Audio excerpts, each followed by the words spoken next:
ఉమ్మడి కరీంనగర్ నిజామాబాద్ జిల్లాను భూకంపం వణికించింది. జగిత్యాల వేములవాడతో పాటు రుద్రంగిలో సాయంత్రం 6:47 భూమి కనిపించింది. సుమారు 5 సెకండ్ల పాటు భూమి కంపించడంతో ఏం జరుగుతుందో అర్థం కాక ప్రజలు భయాందోళనకు గురయ్యారు. భూమి కంపించడంతో ఇంట్లోని వస్తువులు చిన్నపాటి కుదుపులకు గురయ్యాయి. స్వల్ప భూకంపం కారణంగానే భూమి కంపించినట్లుగా స్పష్టమవుతుంది. అయితే ఈ భూకంపం తీవ్రత జిల్లా వ్యాప్తంగా ఉన్నట్లుగా సమాచారం. అయితే రిక్టర్ స్కేల్పై భూకంప తీవ్రత 3.9గా నమోదైనట్లు సమాచారం.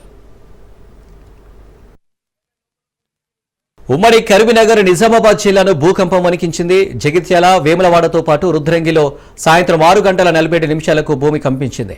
సుమారు 5 సెకండ్ల పాటు భూమి కంపించడంతో ఏం జరుగుతుందో అర్థం కాక ప్రజలు భయాందోళనకు గురయ్యారు. భూమి కంపించడంతో ఇంట్లోని వస్తువులు చిన్నపాటి కుదుపులకు గురయ్యాయి. స్వల్ప భూకంపం కారణంగానే భూమి కంపించినట్లుగా స్పష్టమవుతుంది. అయితే ఈ భూకంపం తీవ్రత జిల్లా వ్యాప్తంగా ఉన్నట్లుగా సమాచారం. అయితే రిక్టర్ స్కేల్పై భూకంప తీవ్రత 3.9గా నమోదైనట్లు సమాచారం.